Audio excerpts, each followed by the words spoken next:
Tot katika kaunti ndogo ya Kajiado Kusini wanatarajiwa kupata huduma bora za afya baada ya kituo cha afya cha eneo hilo kupandishwa hadhi hadi hospitali ya kiwango cha 4.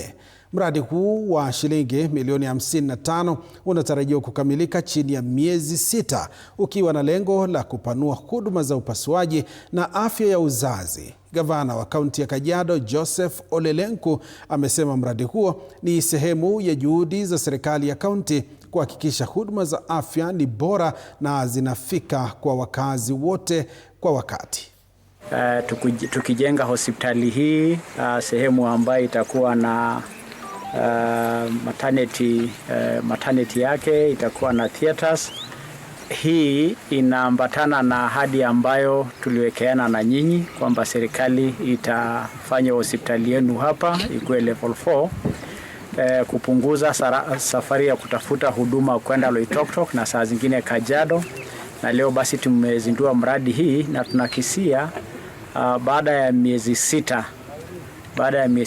majaliwa ya Mwenyezi Mungu tutakuja sasa kufungua hospitali yenu kama imekamilika.